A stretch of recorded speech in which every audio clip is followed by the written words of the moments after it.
The suite door locks behind me with the mechanical certainty of a room that costs more per night than I make in a month. Sinclair Ardent stands between me and the exit in a suit that fits her the way authority fits her. Her eyes have not left my mouth since the ballroom. I say her name. She says, "Yes." I say, "I am not Cassia. I have never been Cassia." She does not move. Her expression does not change.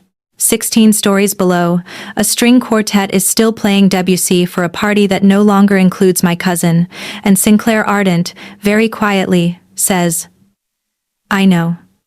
I have known for 43 minutes. The room goes absolutely still around us. If you want to hear uncensored, too hot for YouTube stories, check out my Patreon in the description.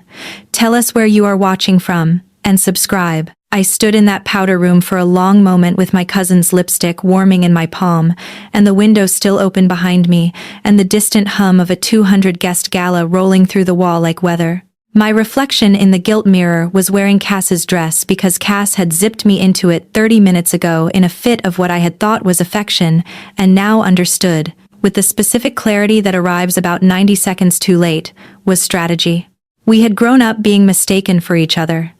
Same height, same jawline, same dark hair that fell the same way when the humidity was wrong. Our mothers were sisters. We had shared bathwater and school photos and, one memorable summer, a bout of chickenpox that made our aunts refer to us as one interchangeable child for 3 weeks. As adults, we had grown into different women in every way that mattered. Cass into the socialite version of the family, me into the working artist version, who had come to this gala only because Cass had asked me, and Cass never asked me for anything. Except tonight, apparently, she had asked me for everything. The dress was heavy. That was the thing I noticed first, standing there trying to arrange my breathing. It was constructed the way expensive dresses are constructed, with the weight of the fabric distributed across boning that pressed against my ribs in ways my own clothing had never pressed. The silk was the color of dark ink. It had a train that I was going to trip on the moment I tried to move quickly. I did not know what to do with my hands. Cass's hands always knew what to do with a dress like this. Mine did not. The powder room door opened. I turned. The woman who came in was tall. That was the first thing. She was tall in the way that authority is tall, not just her height, which was significant, but the way she inhabited the height, the way she moved through the doorframe without breaking her stride or adjusting to the room. She was in a suit so precisely tailored that it read as a decision rather than a garment. Dark charcoal, silk lapels, no pocket square, a single platinum cufflink catching the vanity light. Her hair was pinned back in the severe minimalist style of women who had stopped negotiating with their hair sometime in their late 20s. Her mouth was set. She wore no jewelry except a watch on her right wrist and a single dark stone on her left middle finger that I registered without understanding why I registered it. She was looking at me the way you look at an appointment you have been running toward for 6 weeks. "Cassia," she said. Her voice was low, not soft. There was nothing soft about her. Low the way a cello is low, the resonance living somewhere in her chest rather than her throat. I opened my mouth. I closed it. I did the only thing I could think to do, which was to nod once, small, the way I imagined Cass would have nodded, and hope that my face would do the rest of the work. Cass had told me about her. In the car on the way here, in the specific ramble Cass did when she was avoiding the actual thing she meant to say. She had said the name Sinclair Ardent, the way people say the name of the weather system they have been tracking. She had said the woman was a mogul, which was Cass's word, not one I would have used. She had said the woman had bought out my uncle's firm 3 years ago, and had been circling Cass with the patience of a person who was very good at getting what she wanted eventually. Cass had said all of this while looking out the window at the passing city, with the specific stillness that told me the ramble was the point, and the information underneath the ramble was the actual point I was supposed to be extracting. I had not extracted it. I had listened the way I always listened to Cass, with 3/4 of my attention on whether she was going to be all right, and only realized in the powder room with the window still swinging on its hinge that Cass had been telling me exactly who was about to walk through the door. Sinclair Ardent had walked through the door. She was looking at me. She was calling me Cassia. "You are late," Sinclair said. I nodded again. Cass would have said something clever. Cass had a way of saying things that made rooms lean toward her. I did not have that way. I had a different way, which was silence, which had served me poorly in most rooms in my adult life but which was, unexpectedly, serving me perfectly right now, because Sinclair Ardent did not seem to require me to speak. She was studying my face with the concentrated attention of a person who had been thinking about my face, or rather, my cousin's face for some duration of time that was probably not brief. "You look different," she said. The powder room was small and expensive and smelled of tuberose and the specific institutional dust of hotels that had been built before hotels started smelling of nothing. The vanity lights were doing something merciless to both of us. Her eyes moved from my mouth to my jaw to the line of my collarbone above the silk. Her expression did not change. Something in the room did. "Nervous," I managed. The word came out lower than my usual register. I had been trying to sound like Cass. Cass's voice had always been a half-tone lower than mine when she wanted it to be, one of those small differences that had made the identical thing not quite identical if you knew what you were listening for. Sinclair Ardent's mouth did something that was not a smile. "You are never nervous," she said. "Tonight is different," I said. Because it should have been. Because whatever Cass had been running from was clearly the kind of thing that would make even Cass nervous, and I could hide behind the truth of that if I stayed inside its edges. Sinclair took another step into the room. The door swung shut behind her on its own weight. The powder room, which had felt small before, contracted to the specific dimensions of the two of us, and the vanity between us, and the closed window that Cass had gone through. I had never been this close to a woman like this. I had been close to plenty of women. I was 31 years old. I had lived a life, but I had never stood in a room with someone who had this specific quality of attention. It was not warmth. It was not seduction. It was the concentrated, quiet, absolutely undivided regard of a person who had decided that I was the thing in the room worth paying attention to, and who was going to pay that attention with the total resources of her presence. I forgot, briefly, that I was pretending to be someone else. "You have been avoiding my calls," she said. "I have been busy," I said. "I have been patient," she said. "I would like to know how much longer you would like me to remain patient." Her voice did not rise. Her voice never rose. That was going to be the thing I understood about Sinclair Ardent over the course of the next several hours, that her voice did not rise because it did not need to, because she had learned somewhere along the way that quiet was more effective than loud when quiet was delivered by a woman who could afford to be quiet. I did not know what Cass had been doing with this woman. I did not know what Cass had promised her. Whether it was a business decision or a personal one, or the specific hybrid of both that people like my cousin trafficked in. I did not know what the deadline was or what Cass had been running from when she went out the window. I only knew that whatever Cass had been doing, she had been doing it badly. Because Sinclair Ardent was standing in front of me with the composed anger of a woman who had been made to wait and was not accustomed to it. I said, "I need a moment." I said it quietly. The way Cass would have. The way Cass would have if Cass had ever had a genuinely difficult moment in her life, which she had not. Which was why she had gone out the window and left me here. Sinclair looked at me for a long time. Then she said, "You have 5 minutes. I will be in the corridor." She turned. She walked out. The door clicked shut behind her with the particular finality of expensive hardware. I stood in the powder room with my ribs pressing against Cass's boning, and my heart doing something I had not asked it to do.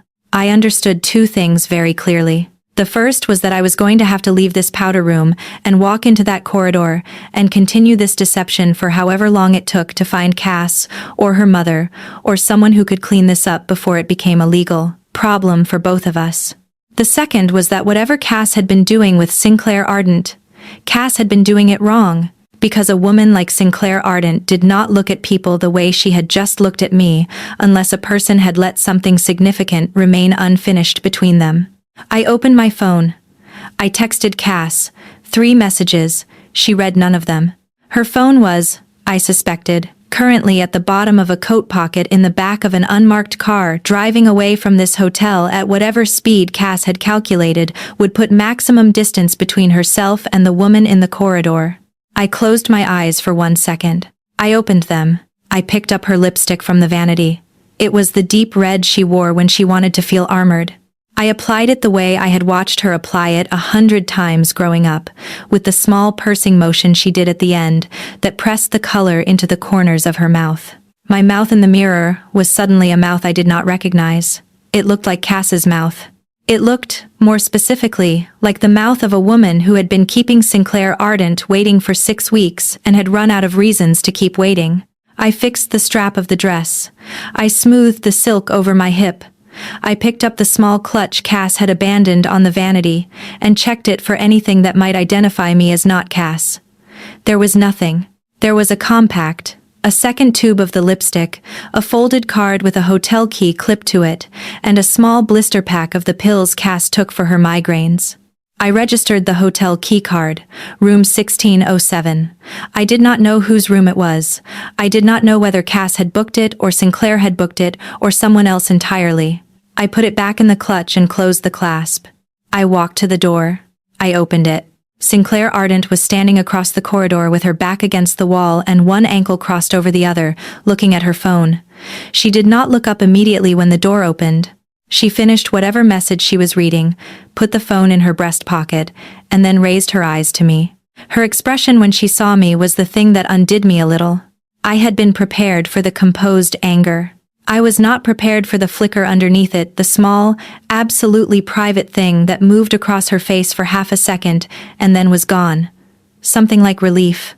Something like the specific relief of a person who had been more worried than she was going to admit that I had climbed out the window and had now discovered I had not.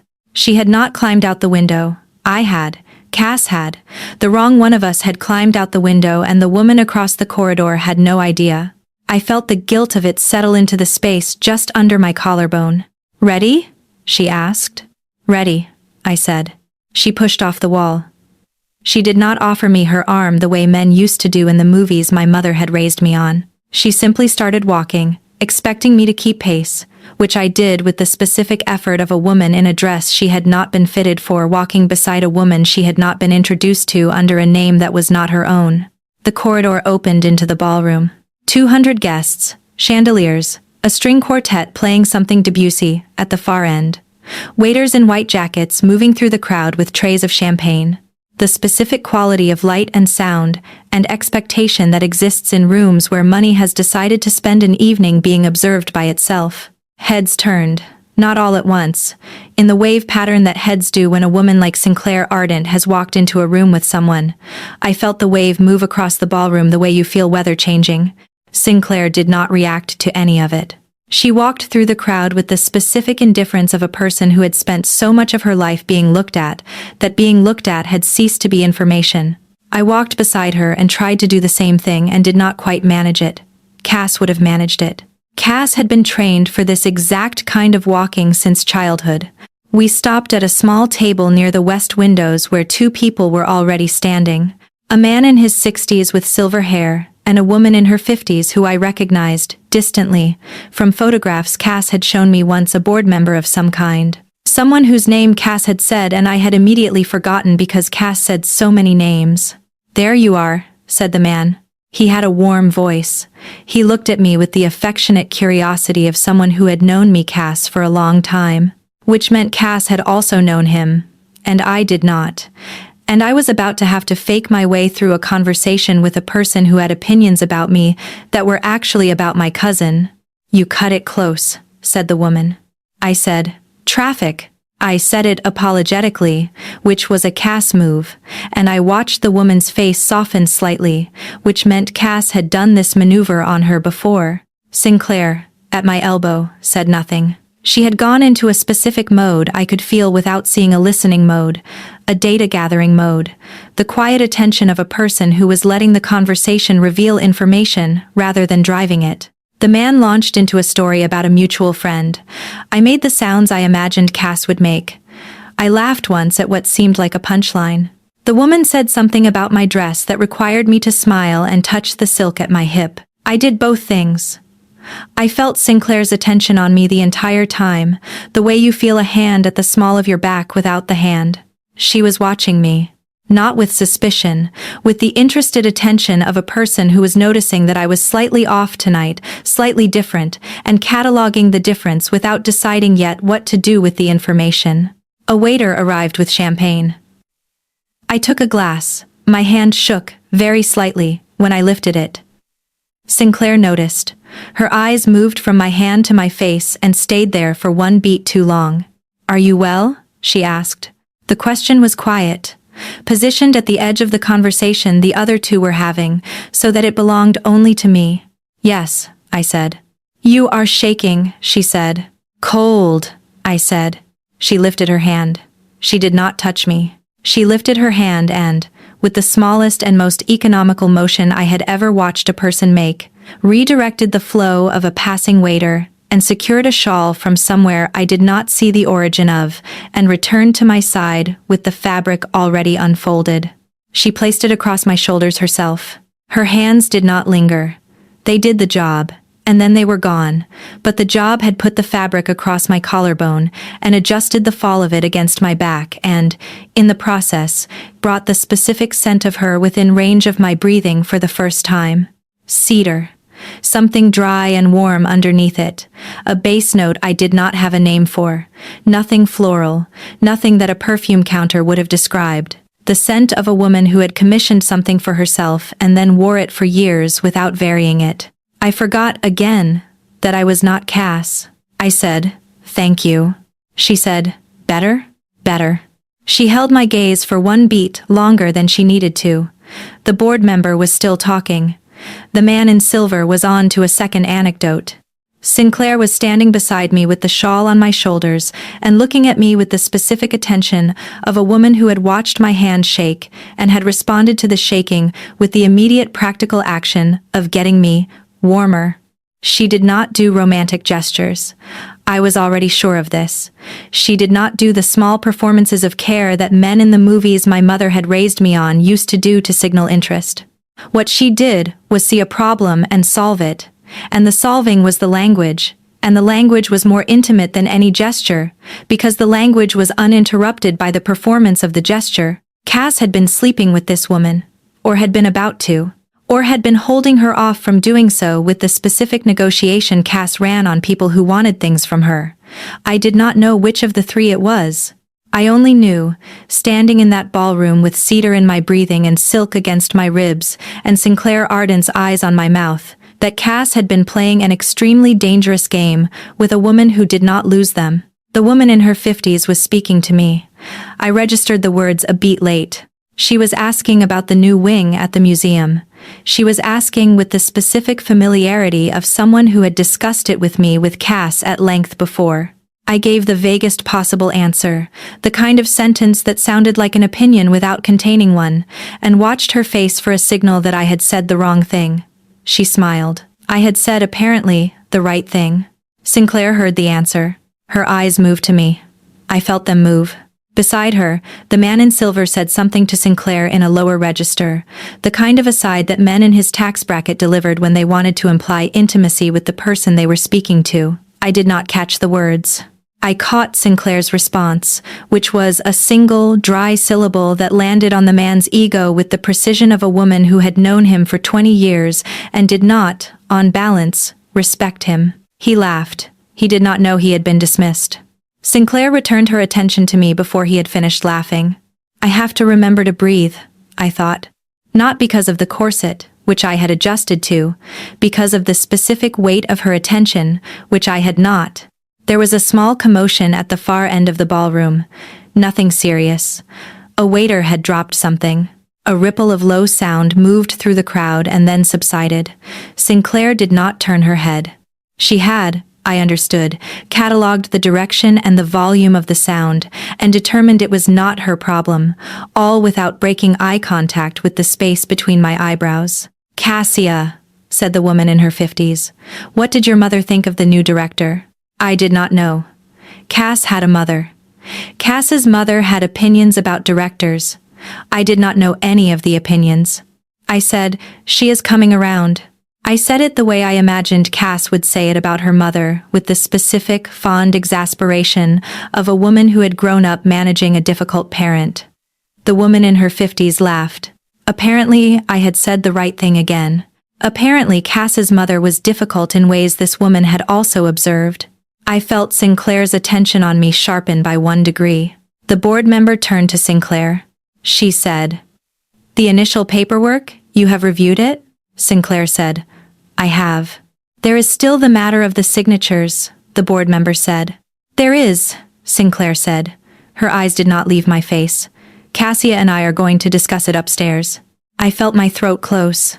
Upstairs was the hotel key, room 1607, whoever's room it was, whatever Cass had agreed to that had made her flee. The board member said, "Excellent, excellent. We will hold the announcement." "The announcement of what?" was the question I could not ask. Sinclair turned to me. Her face was arranged for public. Her eyes were arranged for me alone. She said, "Are you ready?" I said, "Yes." She said, "Then come." She placed her hand at the small of my back for the first time. Not high, not low. Exactly at the point where the silk gathered against the small of my spine, and the pressure was light, and the pressure was completely certain, and the pressure was walking me toward a private elevator on the far side of the ballroom. The wave of heads turned again as we crossed the room. I did not look at any of them.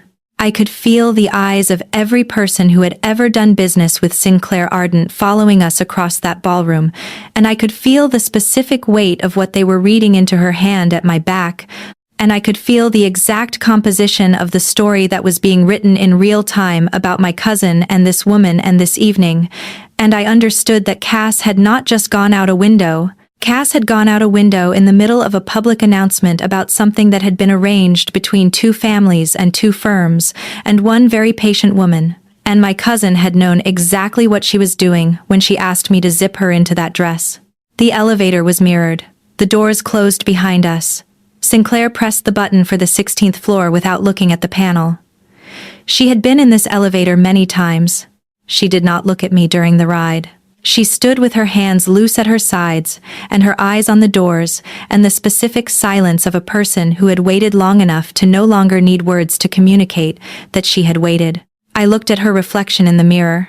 She was, I understood in that elevator with the numbers ticking upward, the most beautiful woman I had ever stood next to. Not conventionally. Not in the way magazines meant when they used the word. She was beautiful the way structures are beautiful, the specific correctness of every proportion in relation to every other, the way her jawline met her ear, the way her collar sat against her throat. A woman who had been assembled by the accumulated decisions of a life spent knowing exactly what she wanted and how to present it. I was 31 years old. I painted small oil portraits in a studio above a bakery in a neighborhood Sinclair Ardent had probably never been to. I had come to this gala in my cousin's dress because my cousin had called me at 3 p.m. and cried into the phone, and I had said yes without asking what I was saying yes to. I had been saying yes to Cass since we were 4 years old, and she had asked me to swap seats on the school bus so she could sit next to a boy she liked. The pattern was old. The pattern was, I understood in that elevator, older and more consequential than I had ever bothered to examine.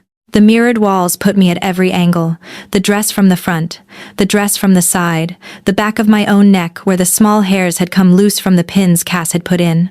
Sinclair, 3/4 profile, standing beside me without touching me, her hand loose at her side, her cuff catching the elevator light every time the numbers changed. The dark stone on her middle finger looked, at this distance, less like a decorative choice and more like a signet, the kind of ring a woman wore because it had belonged to someone she had loved and lost, or because it meant something in a private language that only she and one other person had ever spoken. I wanted to ask her about the ring. I wanted, more accurately, to ask her about many things. And the ring was the smallest of them. And the smallest was the one I could imagine asking, without the room tilting. I did not ask her. The numbers ticked. 14, 15, 16. The doors opened onto the 16th floor, and the corridor beyond was quiet in the particular way that hotel corridors are quiet on floors where the rooms are large enough that the guests do not need to leave them. I was going to have to tell her. I was going to have to tell her, in a room I did not know the layout of, that I was not Cass, that I had never been Cass, that Cass had gone out a window and left me here. The elevator opened onto the 16th floor. Sinclair walked me down the corridor with her hand still at my back. She stopped at 1607, She produced her own key card from her breast pocket, not the one in Cass's clutch, her own, which meant the room was hers. The door clicked green. She held it open for me. I walked in. The suite was the size of my entire apartment. Low lighting, a wall of windows overlooking the harbor, a living area with 2 long couches facing each other across a marble coffee table. A separate door, half open, that I could see led into a bedroom I did not intend to look at directly. There were fresh flowers on the console table by the door, pale roses, the kind that meant someone had ordered them by name that morning. There was a bottle of something on a silver tray beside the flowers. 2 glasses. The suite had been prepared. I understood, standing there, that the suite had been prepared for tonight, and that Cass had known what was going to happen in it, and had climbed out a window rather than let it happen. Sinclair closed the suite door behind us. The lock engaged with the particular mechanical certainty of an expensive room in a building that took its privacy seriously. She said, "We have things to discuss." I said, "We do." I turned around. Cass's dress was still heavy. My throat was still tight. Sinclair Ardent was standing between me and the door, with her hands in her trouser pockets, and her eyes doing that private thing they had done in the corridor, the flicker of something underneath the composure that she had not intended to show me. I said, "Sinclair?" She said, "Yes." I said, "I am not Cassia." She did not move. Her expression did not change. Her posture did not change. The hands stayed in the pockets. The eyes stayed on mine. She said, The suite went absolutely still around us. I said, "You know." She said, "I knew when you walked out of the powder room. I have known for approximately 43 minutes. I stared at her. She said, "Would you like to sit down?" I did not sit down. I stood in the middle of a hotel suite that was not my cousin's, wearing a dress that was, and looked at the woman who had walked me across a ballroom and up an elevator and into a locked room, knowing, the entire time, that I was not the person I was pretending to be. I said, "How?" She said, "Your voice is a quarter tone higher than hers even when you try. The way you hold champagne is different." Cassia holds her glass with her thumb along the stem. "You held yours by the bowl. And the shawl." "The shawl?" She said. "When I put it on your shoulders, you thanked me." Cassia has never thanked me for anything. I could not tell if she was making a joke. I did not think she was making a joke. I said, "Why did you let me continue?" She said, "Because I needed to see what you would do." Silk against my ribs. Cedar in my breathing. The suite door locked behind us. The harbor lights moving through the wall of glass. Somewhere 16 floors below, the string quartet had moved on to something later in the Debussy, something with more water in it. I said, "And what did I do?" She said, "You wore my shawl. You thanked the waiter. You laughed at the joke my board member made about his golf handicap, which is not funny, and which my cousin has laughed at exactly 0 times in her life. You walked across a ballroom with a woman you had known for 11 minutes and did not once look at the door behind you. You did all of that in a dress that does not fit you and a name that is not yours, and you did it, as far as I can tell, because your cousin asked you to." She paused. She looked at me for one long, careful beat. She said, "Come sit down, Ren. I have known your name for approximately 40 minutes as well. Cassia mentioned you once. 6 months ago." She said, "If you ever meet my cousin Ren, do not tell her anything about our arrangement. She is the one person in our family who would try to talk me out of it." I felt my throat close for the second time that evening. I said, "What arrangement?" Sinclair Ardent looked at me across the length of that suite, and the harbor lights moved slowly across her face, and she said, quietly and without any of the composure moving, "That is exactly what I would like to discuss with you." I sat down. She sat across from me on the other couch. She did not turn on any additional lights. She did not remove her jacket. She sat with the same composed attention she had brought to every other moment of this evening, and she looked at me across the marble table with the specific readiness of a woman who had, in the space of one gala, adjusted every plan she had walked into the building with and was now going to tell me what the new plan was. The train of Cass's dress had settled around my ankles. I understood, sitting there, that I was not going to be leaving this suite for a while. I understood, also, that I did not, in the specific and inconvenient depths of my body, particularly want to. Sinclair Ardent poured the water from the carafe on the tray before she said anything else. Not the wine. She did not touch the wine. She poured the water into one of the two glasses and set it on the marble in front of me, and only then did she sit back on her couch and cross one ankle over the other knee and look at me with the specific attention of a woman who had decided that whatever conversation was about to happen would not have alcohol in it. I appreciated the gesture more than I wanted to appreciate anything about her. Drink, she said. I picked up the glass. My hand had stopped shaking. That was the strangest part. Actually, that the shaking had stopped the moment I had said the words, "I am not Cassia," and she had said the words, "I know." The lie had been the thing my body was rejecting. The truth, even the incomplete truth, had settled something. I drank the water. Sinclair watched me drink it. She waited until I had put the glass down before she spoke again. She said, "Tell me why she left." I said, "I don't know." She said, "You do, not the specifics, but you know the shape of it because you have been the person your cousin runs to for 30 years, and you know what she runs from." She was right. I was going to have to stop being surprised by how right she was going to be about most things. I said, "She was afraid." Of me? Of what she was about to sign? Sinclair nodded slowly, once. It was the nod of a woman confirming a hypothesis she had already tested from 3 directions. She said, "Do you know what she was about to sign?" I said, "No." She said, "Would you like to?" I looked at her. Across the marble. Across 16 stories of harbor light coming through the window. Across the specific distance that existed between a woman wearing a dress that did not belong to her and a woman who had commissioned every thread of what she was wearing herself. I said, "Yes." She stood up.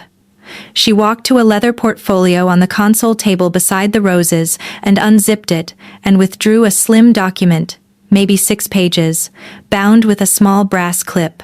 She brought it back and set it on the marble between us and sat down again without opening it. She did not push it toward me. She did not open it. She simply placed it there. The way you place a door you are not going to open for someone until they have asked you to open it. She said, "It is a partnership agreement." I said, "Business." She said, "Yes." I said, "Only business." Her eyes did not move from mine. She said, "In its final form, yes. Your cousin and I negotiated for 4 months. The version she was going to sign tonight is entirely commercial. It restructures the position of your uncle's firm inside the parent company. It gives your cousin a board seat, a 15% equity stake she does not currently hold, and operational authority over the division her father built. It also, and this is the piece that I suspect made her run, requires her to move out of her mother's orbit and into the executive class of my organization. Which means, in practice, that her mother stops having veto power over her professional life. Which means, in practice, that she stops being 24 and starts being 30. I stared at her. I said, "That is what she was running from." Sinclair said, "That is what she is always running from." I said, "You knew that." She said, "I have known your cousin for 2 years. I have known that specifically about her for 18 months. I structured the agreement with that in mind. I gave her every possible exit ramp inside the document. I gave her more time than my board wanted me to give her. I gave her 4 separate revision windows in which she could have walked away without penalty. She did not walk away. She kept coming to the negotiating table. She kept saying she wanted this.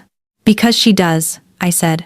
"Yes," Sinclair said, "she does, and she is also, as you have observed, extremely capable of wanting something and running from it at the same time." I looked down at the document on the marble.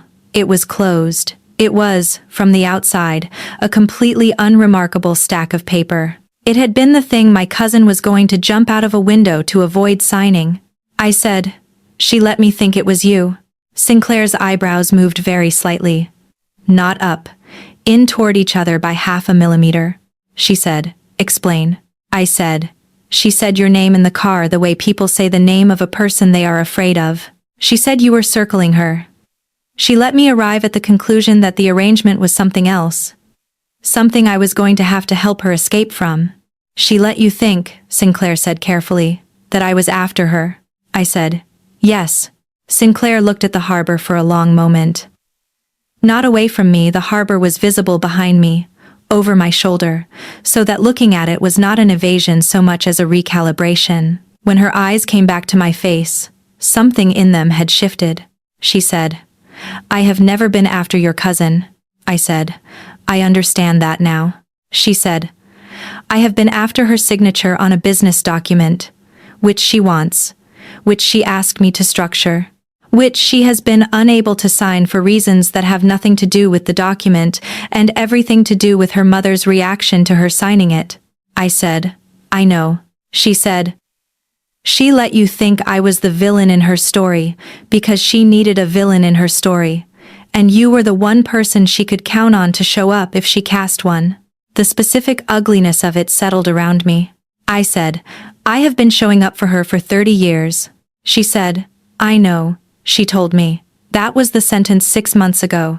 If you ever meet my cousin Ren, do not tell her anything about our arrangement because she is the one person in our family who would try to talk me out of it. I said, would I have? Sinclair said, talked her out of it? Yes. Sinclair looked at me for a long time. She said, I do not think you would have. I think you would have read the document, understood what it did for her professionally and personally, and told her to sign it. I think your cousin knows that too. Which means the sentence she said to me 6 months ago was not accurate. It was a story she was telling herself about why she could not include you in the actual decision. And I let her tell it, because it was not my place to correct her. I looked at the document on the marble. I did not pick it up. I could have picked it up. She had not opened it and she was not going to open it herself, which meant I was allowed to open it or not open it as I chose. The choice was, for the first time all evening, entirely mine. I did not open it. I said, what happens now? Sinclair said, now, you tell me whether you want to stay in this suite for the next hour and have this conversation to its actual end, or whether you would like me to call a car for you and continue this some other time. I said, what is the actual end of this conversation? She said, that is the piece I would like to discuss with you. I said, say it. She looked at me, in the low light, in the room she had prepared, but not for what I had assumed she had prepared it for. In the pale roses that had been ordered by name that morning, and the 2 glasses on the silver tray, and the harbor lights, and the specific quality of her voice. She said, when I walked into that powder room 43 minutes ago, I was going into that room to close a negotiation with a woman I have found frustrating and difficult, and, in the specific ways that matter to the version of me that runs a company, respectable. I have not been in love with your cousin. I have not been attracted to your cousin. I have been in a professional relationship with her that has demanded more patience from me than I have historically extended to anyone. I nodded. Slowly, she said, tonight was going to be the end of it. She was going to sign the document. My board was going to announce the deal. I was going to have a scotch, put on a coat, walk out of this hotel, and go home to my apartment on the other side of the harbor, where I would have opened a book and probably not slept well, because I do not sleep well the nights after acquisitions. That is the evening I had planned. The evening you had planned, I said. She said, yes. I said, and now, she said, now you have walked out of that powder room wearing a dress that does not fit you, and I have watched you spend 22 minutes in a public setting being every single quality your cousin is not. And I have to be honest with you about what that has done to my evening. Her voice was extraordinarily level. I said, what has it done? Sinclair said, it has made me aware of you. I did not move. She said, I am telling you this because I do not, on principle, allow myself to be aware of people while I am in the middle of business with their relatives. I am telling you this because you are wearing my shawl and my cousin's dress and drinking my water in a room I have paid for, and I do not want any part of what happens next to be contaminated by ambiguity. If you would like to leave this room right now, I will call the car, and we will not speak of this again, and I will send your cousin's document to my attorney, and the deal will go through, or it will not, and none of that will have anything to do with you. That is one option. It is the option I would recommend. Professionally. I said, what is the other option? She said, The other option is that you stay in this room and drink the rest of that water and tell me what your name is and what you do and what you paint in the studio above the bakery in the neighborhood I have probably never been to. And we have a conversation. Only that. No dress removal. No negotiations. A conversation. Of the kind that I have not had with anyone in a room like this in approximately 11 years. I looked at her. I said, 11 years. She said, that is not the piece of information I was offering. I said, I know. I heard it anyway. Her jaw did the thing it had done in the corridor. The small tightening, the half-millimeter shift of composure that told me the person underneath the composure was working harder than the person on the outside of it was letting on. She said, you are very good at hearing the things I do not offer. I said, I paint faces for a living. It is a related skill. She almost smiled. Almost. It did not quite arrive on her mouth. It arrived somewhere behind her eyes and did not travel further. She said, so? I said, so. I sat with it. The train of the dress around my ankles. The harbor lights. The water in the glass. The document on the marble that Cass had run from and that I was, as of this moment, deciding not to touch. I said, my name is Wren Holloway. She said, I know. I said, I paint portraits. Small ones. Mostly of people who are dead and whose families want a version of them that looks like the version they remember, rather than the version the last photographs captured. It is quiet work. I make enough money to eat and pay my rent and buy the specific pigments I like, which are not the cheap ones. I am not particularly ambitious in the way my family recognizes as ambition. My mother has been disappointed in me for approximately 11 years, which I mention only because it is the same interval you just cited about yourself, and I found the symmetry too interesting to leave alone.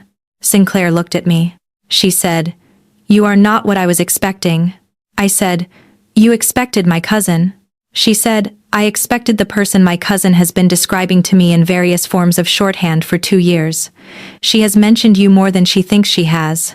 She has mentioned you, in fact, in every substantial negotiation session we have had, at some point, usually when she is about to concede a piece of the deal she does not want to concede, she would say, Wren would tell me to just sign this. And then she would sign it. I stared at her. I said, she never told me any of this. Sinclair said, I know. I said, she never told me she was doing this deal. She never told me you existed as a person and not just a threat. She let me spend the last 4 hours of my life pretending to be her and did not think to mention that the woman I was pretending in front of was someone she has been using my name to make decisions in front of for 2 years. Sinclair said, no, she did not. I said, that is not she and I are going to have a conversation about that. Sinclair said, I imagine you are. The couch under me was too soft. I stood up, not to leave, just because sitting still had become impossible. I walked to the wall of windows and looked out at the harbor. The water was very black.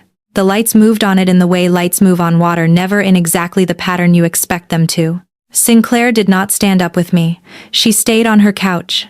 I could see her reflection in the glass, faint, sitting with her ankle still crossed over her knee, watching me watch the water. I said, to the glass, you have not called your board. She said, no. I said, the announcement is on hold. She said, yes. I said, you are going to have to tell them something. She said, I am going to tell them that the deal is postponed, pending my counterparty's mental health, which is a real concern that I am going to raise with your cousin's actual family in a way that is not going to feel good for anyone, but which is the honest thing to do. I have suspected for 6 weeks that Cassia was in worse shape than she was presenting, and I did not slow the deal down when I should have. I let her drive the timeline because it was convenient for my quarter. That was a mistake. Tonight is, among other things, an invoice for that mistake, and I am paying it. I turned around. She was still on the couch. Her face was arranged the way she had been arranging it all evening, composed at the front, working harder underneath than she was letting on. But she had said the word mistake out loud and had not softened it or redirected it, and I understood, standing there with the harbor at my back, that this was not a woman who said mistake casually, and it was not a mistake she had planned to name in front of me. I said, "You just told me a thing you did not have to tell me." She said, "I know." I said, "Why?" She said, "Because if you walk out of this room in the next 10 minutes and never come back, I want you to know I told you the truth. Not the version of the truth I would have told my board. The version I would have told the one person who actually cared how it happened." I said, "You do not know that I would be that person."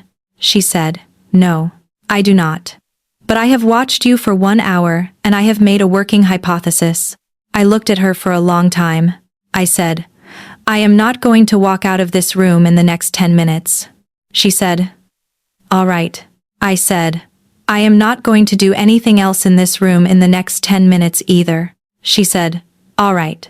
I said, "But I am going to sit back down on that couch and finish the water, and you are going to tell me about the ring on your left hand." Her eyes did something, a small, private thing. She said, "The ring." I said, "The dark stone. It is not decorative. You wear it every day. It caught the elevator light every time the numbers changed. I have been trying not to ask about it since the ballroom." She looked down at her hand.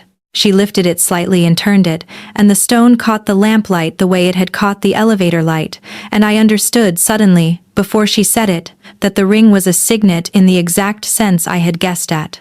She said, "It was my mother's." I sat back down. She told me. Not everything. She was not a woman who told strangers everything, and I was, in the specific way that mattered, still a stranger. But she told me that her mother had died when she was 22. That the ring had been the only thing her mother had left that fit her hand, that she had worn it every day since, not out of grief exactly, but out of the specific practical loyalty that women of her particular temperament developed toward objects that had been proof of being loved by a difficult parent. I listened. When she finished, I said, "My mother is still alive and I have not seen her in 14 months. Sinclair said, "By whose choice?" I said, "Hers. Officially. Mine, if we are being accurate about it." She said, "I am willing to be accurate." I said, "Then mine." I stopped calling and she chose not to notice. I let the silence become the arrangement. It was easier than having the conversation that would have required both of us to say things we were not going to be able to take back. She said, "Do you regret it?" I said, "Sometimes, not today." She said, "Why not today?" I said, "Because today, I have been reminded of the specific cost of showing up for people who do not, in return, tell you the truth about what they are asking you to show up for. And my mother is a person who has asked me to show up for her a great deal without telling me the truth. I do not know that I regret the silence today." Sinclair looked at me. She said, "That is the most honest thing anyone has said in this suite in a very long time." I said, "You have not had many people in this suite." She said, "No, I have not." The conversation went for an hour. Then it went for 2. Somewhere in the middle of the second hour, a phone in her breast pocket buzzed once, and she looked at it, and typed a short reply, and put it back, and did not tell me who it had been. And I did not ask, because at some point in that second hour, I had stopped needing to know every piece of information that crossed her attention. She asked me about my paintings. She asked in the specific way she had asked everything all evening, with the concentrated attention of a person who was actually interested in the answers, and not with the performative curiosity of a person who was assembling small talk. I told her about the pigments. I told her about the woman I was painting right now. A widow in her 60s whose husband had died in April, and who wanted a portrait of him from the 8-year-old photograph she kept on her mantelpiece. I told her that the widow had cried the first time I showed her the underpainting, because the underpainting had gotten his mouth right, and she had forgotten what his actual mouth looked like until she saw it emerging from the canvas. Sinclair, when I finished this, did not say anything for a moment. Then she said, "You are going to have to let me buy a painting from you." I said, "I do not sell to strangers." She said, "Then I will have to stop being a stranger." She said it lightly. She said it the way she had said the dismissal of the man in silver, a single dry syllable that landed with more weight than its size warranted.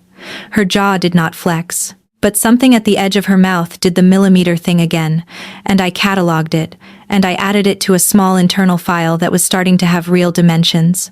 At the beginning of the third hour, I said, "I have to call Cass." She said, "Yes, you do." I said, "She is going to be, I do not know what she is going to be. She is going to be crying. Probably.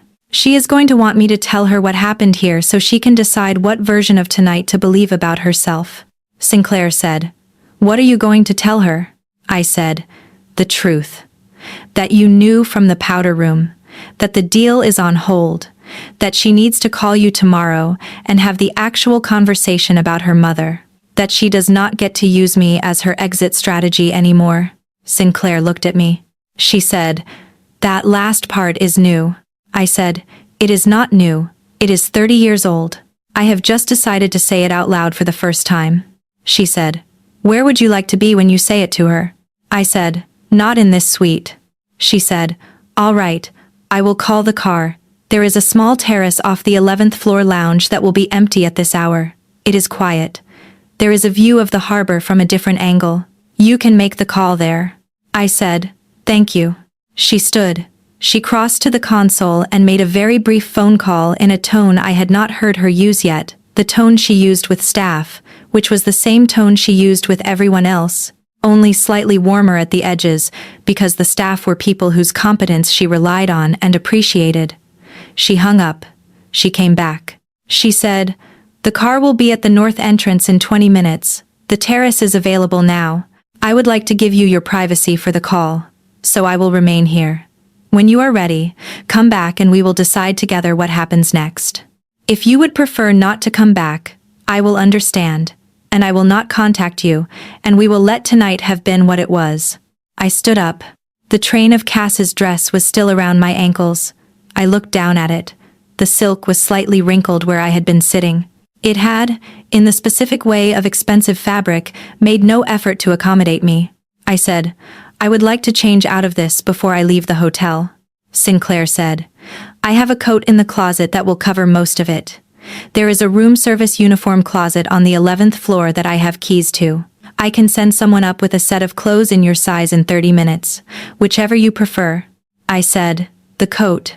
She said, "All right." She went to the closet and returned with a coat. It was long and dark and cut for a woman slightly taller than me.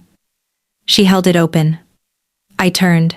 She placed it on my shoulders with the same economical motion she had used with the shawl, and this time her hands lingered on my shoulders for just a beat longer than the placement had required, and she made no attempt to hide the lingering. She said, next to my ear, quietly, "Ren." I said, "Yes." She said, "Whatever you decide, I want you to know I have not offered anyone the couch in this suite for 11 years. I did not offer it to your cousin. I did not offer it to any of the 6 women my board has, over the years, suggested I might be more compatible with. I have kept it exclusively for the version of an evening that I did not expect to happen tonight and had, until tonight, mostly stopped expecting to happen at all. I did not turn around. Turning around would have put us too close. I understood that with the specific practical clarity of a woman who had been paying attention to physical distance in this suite for 3 hours, and who knew, exactly, where the line was. I said, "I heard you." She said, "Good." She stepped back. I turned. I looked at her one more time, the composed face, the working harder underneath, the ring on her left hand, the cufflink catching the lamp. I said, "I will come back." She said, "All right." I said, "I do not know what happens after I come back." She said, "Neither do I." The terrace was where she had said it would be. It was empty. The harbor from the 11th floor was a different composition closer, less abstract, the individual boats visible instead of the pattern of the lights. I stood at the railing in her coat over Cass's dress and I called my cousin. She answered on the second ring, which meant she had been staring at her phone the entire time. She said, "Ren, oh God, Ren, I am so..." I said, "Cass, stop." She stopped. I said, "You are going to listen to me for the next 4 minutes. You are not going to cry, And you are not going to apologize. And you are not going to explain. Because I already know what you were going to explain, and it is not going to help either of us tonight. You are going to listen. She said. Okay. I told her. All of it. The powder room and the ballroom and the elevator and the suite and the document I had not opened. The way Sinclair Ardent had known from the beginning and had let me continue because she had wanted to see what I would do. The version of my cousin that Sinclair had been describing for 2 years, the one who used my name to make decisions in front of a stranger and had never told me she was doing it. The mother situation, which I said out loud only in one sentence, and which landed on Cass with the specific silence of a truth she had known and had been declining to look at. I finished. Cass was quiet for a long moment. Then she said, very quietly, I did not think you would understand. I said, you did not give me the chance to try. She said, I know. I said, you are going to call Sinclair tomorrow. You are going to sign the document or not sign the document, and either way, you are going to have that conversation without me in the middle of it. You are going to have the conversation with your mother separately, and you are going to have it without me in the middle of that either. I am done being the person you send in first to see if the room is safe. She said, Ren.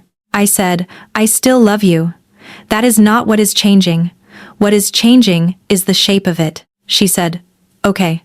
I said, one more thing. She said, yes. I said, you told Sinclair Ardent that I was the one person in our family who would try to talk you out of the deal. That is not true. You knew it was not true when you said it. You told her the false version because it let you have a reason to leave me out. I want you to know that I know that. And I want you to know that whatever you and I do next, we do not lie to each other about me anymore. That is the new rule. It is not negotiable. Cass, after a moment, said, all right. Her voice was small. I said, I love you. Sleep. Call her tomorrow. She said, I will. I hung up. I stood on the terrace for a few minutes longer. The wind off the harbor was cold. Sinclair's coat was warm. I could smell cedar in the collar, in the same low register I had smelled in the ballroom, and I understood that the coat was one she wore, and that she had not put me in a spare guest coat, but in one of her own, and that this was another thing she had done without narrating. I went back up. She was still in the suite. She had not, apparently, moved from the couch. She looked up when I came in. I told her. She said, how was she? I said, about as expected, small, quiet. She will call you tomorrow. She will probably cry when she does.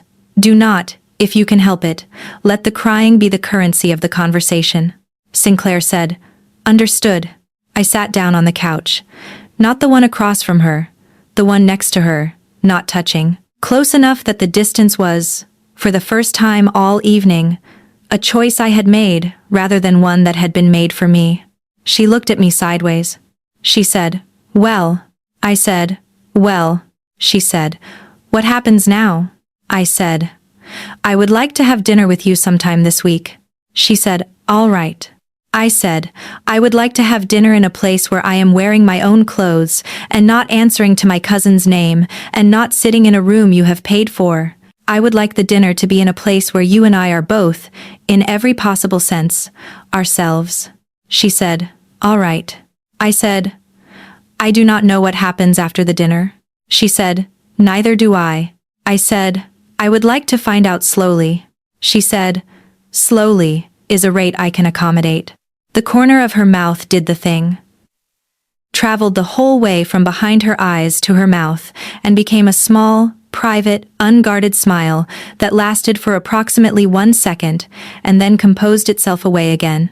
It was the first thing that had happened in the entire evening that had not been managed. I put that in the file too. I did not stay much longer. She walked me down to the car. Not through the ballroom, through a service corridor she had a key to, the kind of route that women in her tax bracket used when they did not want to be photographed. She did not touch me in the corridor. She did not touch me at the car. She held the door open. She said, I will call you tomorrow, in the same voice she had used to say I know back in the powder room 3.5 hours earlier, and I understood that the voice was the one she used for the things she meant. I said, all right. She closed the door. The car pulled away. I looked back once. She was standing on the curb with her hands in her trouser pockets and her collar up against the wind, and she was, for one visible moment, entirely alone in the way that women who have run out of people to perform for become alone. Then she turned and went back into the hotel. I got home at almost 2 in the morning. I hung her coat in my closet. I did not have the courage yet to take Cass's dress off. I sat on the edge of my bed in ink black silk, and my apartment felt very small around me, and my studio smelled, as it always did, of linseed oil and the specific dust of a room where paint had been drying for 11 years. She called me at 11 the next morning. She said, "Are you free on Thursday?" I said, "Yes." She said, "There is a place on Grove Street that does an early dinner.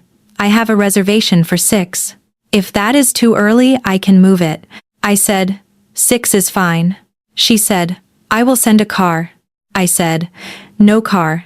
I take the train. I like the train." She said, "All right." She paused. She said, "Ren?" I said, "Yes." She said, "Cassia called this morning. We are meeting on Monday." She was not crying. She had, I think, actually slept. She sounded like a slightly older version of herself. I do not know if that is going to hold, but it was there this morning, and I wanted you to know. I said, "Thank you for telling me." She said something else. She said, "Tell Ren I am sorry." She said it without prompting. I told her I would pass it along. "I am passing it along." I said, "All right." She said, "See you Thursday." I said, "See you Thursday." Thursday was quiet. The place on Grove Street was a small room with dark walls and candles on the tables, and a menu that was written on a chalkboard in a handwriting that suggested the same person had written it every night for 20 years. Sinclair was already there when I arrived. She had not dressed up. She was in dark trousers and a gray sweater with the sleeves pushed up to her forearms, and her hair was, for the first time I had ever seen it, not pinned. It fell to her shoulders. It changed her face in ways I would have to spend the entire dinner not staring at. She stood when I came in. She did not do the cheek kiss thing. She waited until I had reached the table, and then she said, "Hello." And I said. The dinner lasted 3 hours.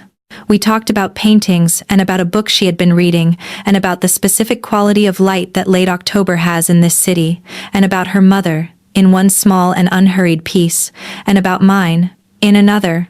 Cass came up once, briefly, and then we moved past her. The document did not come up.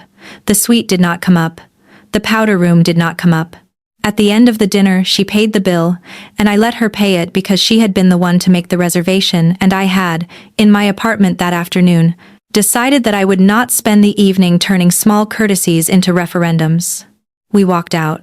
On the pavement outside the restaurant, in the cold and the last of the light, Sinclair Ardent stopped and put her hands in her pockets and looked at me the way she had looked at me at the beginning of the evening in the powder room, only entirely different. She said, "I would like to see you again." I said, "When?" She said, "Whenever you would like." I said, "Sunday. Come to my studio. I will make coffee. I will show you what I am working on. I will not sell you anything, but I will let you look. That is the offer." She said, "Sunday is acceptable." I said, 10 in the morning, above the bakery. The door is around the side. She said, "I will find it." She hesitated for one small moment. Then she lifted her hand and, with the same economy she had used for the shawl and the coat, tucked a piece of my hair back behind my ear. Her fingertips brushed my temple. They did not linger. They did the job, and were gone. She said, "Sunday." I said, "Sunday." She turned and walked to a car that was waiting at the corner. She did not look back. I stood on the pavement and watched her go, and I thought about how many years it had been since anyone had touched me with that specific combination of care and absolute economy of motion, and I did not have a number for it, and I decided that not having a number for it was fine. She came to the studio on Sunday. She was there for 4 hours. She did not sit in the chair I offered her. She stood at the easel where the widow's portrait was drying, and she looked at it for a very long time, and she asked me questions about it that only a person who actually looked at paintings would have known to ask. She asked me about pigments. She asked me about the widow. She asked me about the 8-year-old photograph and about the mouth. At one point she said, very quietly, "You are extremely good." And I felt the compliment settle in the specific place that compliments from people who mean them settle, which is a different place from where the other compliments go. We had coffee. She sat, eventually, in the chair. I sat in the other chair. The winter light through my studio window was the good kind, the flat, honest kind that painters wait all season for. She was in it. Her hair was down again. The signet ring caught the light and she saw me see it catch, and she smiled the small, unguarded smile for the second time in a week, and it lasted, this time, slightly longer than a second. She did not stay for dinner. She left in the late afternoon. At the door, she said, "I would like to keep doing this." I said, "So would I." She said, "We do not have to name it yet." I said, "Good, because I do not have a name for it." She said, "I do not either, and I do not want either of us to reach for one before it fits." I said, "All right." She said, "Ren." I said, "Yes." She said, "Thank you." She kissed me at the door. It was small. It was patient. It was, more than anything else, careful the way you are careful with a first thing that you would like to still be intact tomorrow. Her hand at my jaw, warm skin. The specific dry warm scent of cedar in the collar of her coat. My hand found the front of her coat and stayed there, and did not close on the fabric because closing on the fabric would have been asking for more than either of us had agreed to. She stepped back before I could decide whether I wanted to close on the fabric anyway. She looked at me. Her mouth did the millimeter thing. She said, "Wednesday." I said, "Wednesday." She left. The 2 months between the terrace phone call and the next real conversation with Cass were the longest 2 months of my adult life. I did not stop loving her. That was the strange part. Love had been the operating condition of my life since we were 4 years old. And love did not switch off because I had, in the specific quiet moment on an 11th floor terrace above a black harbor, said out loud a sentence I had been storing for 3 decades. What switched off was something adjacent to love. The automatic yes, the reflex that had run underneath every phone call and every summer and every borrowed dress since 1998. That reflex went quiet, and the quiet was, in its first days, a specific kind of grief I had not prepared for, and had no vocabulary for, and did not, at first, know how to survive. I painted through it. That was the only useful thing I knew how to do. I finished the widow's portrait in the 2nd week of the 2 months, and delivered it in the 3rd, and the widow held it in her lap in her living room for 20 minutes without speaking, and then said, very quietly, "You gave him back to me the way he actually was, not the way I had been remembering him." And I cried in her kitchen for reasons that were only partly about the painting. Sinclair did not push at the quiet. That was one of the things I would learn to trust about her over the next months and years, that when I went quiet, she did not interpret the quiet as a wound she was required to close. She let it be what it was. She sent short messages that did not ask questions. A photograph of the view from her office. A line from a book I had told her I had never read. A note on a Thursday afternoon that said, "I found a pigment supplier in the district you have been complaining about being too far from your studio, sending the address, no need to reply." She did not, once, in the 2 months, ask me how I was doing. She did not ask because she knew I understood without her having said it, that being asked how I was doing was itself a small tax I did not have the energy to pay. She sent, instead, evidence that she was thinking of me without requiring me to perform being thought of.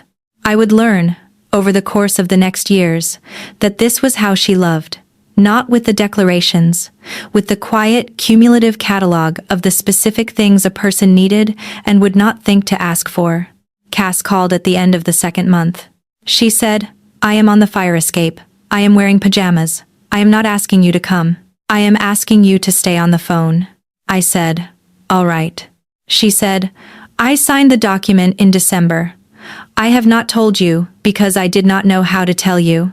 I thought you would think I was signing it to prove something to you, and I did not want to give you the satisfaction of having been right, even though you had been right. And I hated you a little for how right you had been, which I understand is not a rational response." I said, "It is a Cass response." She almost laughed. She said, I met with my mother in January. It went badly. It went badly for 4 hours, and then it went less badly for 1 hour, and then we both cried in the car park of the restaurant where we had been eating, which is a car park I would prefer never to see again. But the conversation happened. The version of my mother that could not tolerate me having a career of my own is going to have to learn to tolerate it, or she is going to have to lose access to me. I said that out loud. She heard it. She said something back that I am not ready to tell you yet, but which I will tell you eventually. I said, "All right." She said, "Ren, I am so sorry." I said, "I know." She said, "No. Listen, I am not sorry because you are angry. I am sorry because I actually understand, for the first time, what I did to you. I used you as my exit strategy for 30 years. I built my entire method of being a person around the assumption that you would be there to absorb whatever version of a crisis I could not sit inside. And I did it without asking you, which means I did it without you consenting to it. Which is the specific ugly word for what it was. The word settled between us on the line. I said, "You knew." She said, "I knew. I have known for a long time. I have been declining to look at it for a long time." Sinclair, when I met with her in October to talk about the document, she said something to me that I have not been able to stop thinking about. She said, "Do you have anyone in your life who tells you when you are being dishonest with yourself?" And I said, "Ren," without thinking about it. And she said, "Does Ren know that is her job?" And I did not have an answer. I sat with that. I said, "I did not know that was my job." Cass said, "I know. That is what she noticed. That is what she was pointing out to me. She was not being cruel about it. She was being the way she is. She was noticing a piece of my architecture and telling me, in one sentence, what it was costing." I said, "She is very good at that." Cass said, "She is terrifying at that." We stayed on the phone for another hour. We did not resolve everything. We agreed, in the small, careful way that women in our family agreed on things, that we would speak once a week for a while, that neither of us would ask the other to be anywhere, that the shape of our next 20 years was going to be different from the shape of our first 30, and that neither of us knew yet what the new shape was, and that we were going to have to build it slowly with a lot of quiet Sunday afternoons in between the building. At the end of the call, she said, "Is she good to you?" I said, "She is not good to me the way people mean when they say that. She is good to me the way I did not know I needed anyone to be good to me, which is different." Cass said, "Explain." I said, "She notices what I need before I have named it, and she does not require me to be grateful about the noticing. She listens like she is going to be tested on it, and she does not, having listened, use what she has learned as leverage in the next conversation. She does not ask me to be smaller so that she can be bigger.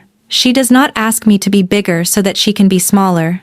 She is, in the specific and inconvenient way that grown women turn out to be, an equal." Cass was quiet for a moment. She said, "You have never described anyone that way." I said, "No." She said, "All right." I said, "All right." We hung up. Cass and Sinclair, meanwhile, had built their own quiet arrangement across the same 2 months. The arrangement of two women who were going to have to work together in a professional context in which one of them was in love with the other one's cousin, and who had, both of them, decided to handle this with the specific pragmatic honesty that women of their respective temperaments defaulted to when defaults were the only tool available. They did not become friends. Cass, I gathered, still found Sinclair intimidating in the small private way that Cass found most people who saw her clearly intimidating. But they became functional. They became, over months, the kind of business partners who could sit across a table and get through an agenda without either of them pretending the other did not exist. Cass took the board seat. Cass moved her office out of her mother's building and into the parent company's headquarters, 3 blocks over and 4 floors up. Cass and her mother had a very long series of conversations that neither of them are still on the other side of, but they are, at least, on the other side of the version that made her jump out of windows. Cass and I are on the other side of the version that made her use me as her exit strategy. That took longer.